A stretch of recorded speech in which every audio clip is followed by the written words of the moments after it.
em um dos seus capítulos, vai apontar que em Gênesis 15 nós temos uma demonstração da doutrina da justificação pela fé. Mas como a gente já está tendo que caminhar para o fim aqui, eu queria conectar com uma pergunta ligada ao final aqui até, mais para o final do livro, e aqui quando é falado da provação de Abraão em Gênesis 22, capítulo 22 também do seu livro. Então lá nós vemos Abraão sendo provado pelo sacrifício do seu filho, de Isaac. Como essas duas coisas se conectam e como então nós vemos na história de Abraão uma demonstração da doutrina da justificação somente pela fé? Sim. Excelente pergunta, e eu creio que isso aí resume bem o ponto central da história de Abraão. Abraão é citado no Novo Testamento várias vezes por ser o pai da fé, mas em particular na carta aos Hebreus, onde a fé de Abraão aparece lá na galeria dos heróis da fé, no capítulo 11, né? Uhum. Mas em especial há um autor que percebeu a ligação do capítulo 15 com o 22, que é Tiago.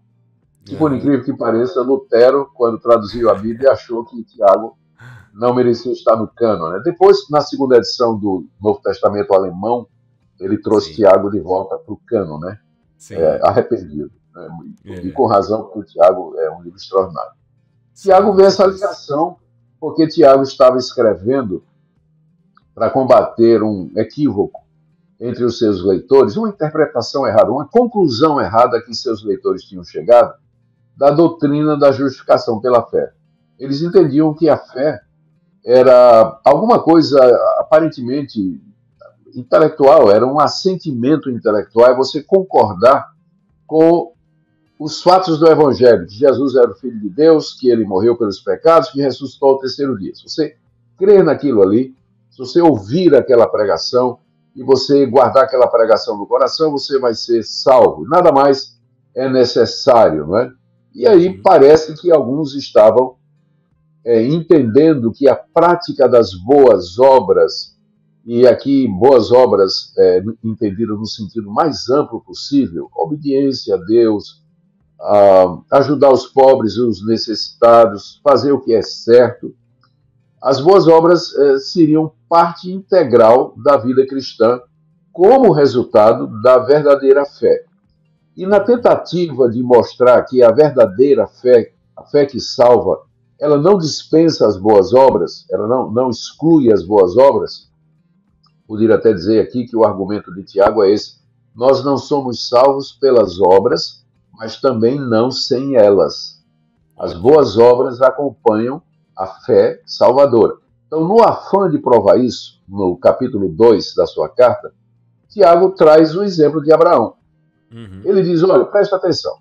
Lá em Gênesis 15, Deus apareceu a Abraão, prometeu a ele a chegada do filho. A essa altura, Ismael não tinha nascido, nem Isaac. Deus prometeu a ele a chegada do filho, pela promessa. E Abraão disse, mas como é que vai ser? Eu sou velho, minha mulher é estéril, quem vai herdar tudo é meu mordomo, Eliezer. E Deus então chamou Abraão para fora da tenda, provavelmente, onde ele tinha aparecido a Abraão, mandou contar as estrelas do céu e disse, assim será a tua descendência, a descendência que virá através do filho que vai nascer de ti. E é dito ali que Abraão creu em Deus. E a fé, aquela fé foi imputada, Deus atribuiu a Abraão como justiça. Isso está dito lá em Gênesis. É o próprio Moisés que diz que Abraão creu em Deus e isso lhe foi imputado como justiça. Ou seja, Deus considerou, Deus atribuiu a justiça a Abraão, ou seja, Abraão foi justificado, perdoado, aceito ali, mediante a fé e não mediante obra alguma que ele tenha feito. Ao contrário, ele estava até questionando Deus a respeito das promessas de Deus.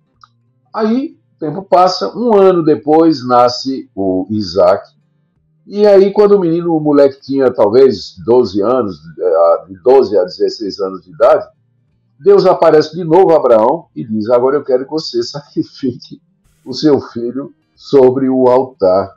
E não dá nenhuma razão específica para isso, né? E, inclusive, quando Deus dá essa ordem, Deus diz assim, toma o teu filho, teu único filho, a quem tu amas, e me oferece em sacrifício no local que eu vou te mostrar. No dia seguinte, de manhã, a gente encontra Abraão selando o jegue, né, o jumento, colocando o filho em cima, com mais alguns escravos empregados, e ele vai lá para a terra de Moriá, 3 dias de viagem, onde ele então vai sacrificar o seu filho. E ele vai mesmo, né, ele vai.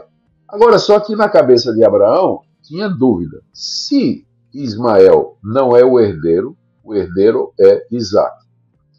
Deus manda que eu mate Isaac, como é que Deus vai cumprir a promessa que ele me fez de que de mim viriam nações e viria alguém que abençoaria todas os demais povos? O escritor de Hebreus, se referindo a isso, diz que Abraão creu que Deus haveria de ressuscitar Isaac. Porque Isaac não podia morrer, ele era o portador das promessas. E nessa confiança ele sobe a montanha, prepara o altar, coloca o filho, vai matar. Deus diz, pode parar que eu agora já percebi que a sua fé é verdadeira. Aí o autor, Tiago, ele junta as duas coisas. Ele diz, olha, a fé que Abraão teve no capítulo 15 se mostrou verdadeira no capítulo 22, quando ele obedeceu a Deus. A fé verdadeira, ela se manifesta em obras de obediência, obras de amor, de caridade, de santidade. Você não pode separar as duas coisas. Se você crê em Deus, você vai obedecer a Deus. Aí, nesse sentido, Tiago diz que Abraão foi justificado pelas obras. Não é que ele foi justificado pelas obras, ele foi justificado pela fé. Mas essa fé foi confirmada a partir do momento que ele obedeceu a Deus, demonstrando que a fé era verdadeira e legítima. Esse é um dos episódios mais importantes do livro Abraão, Pai da Fé.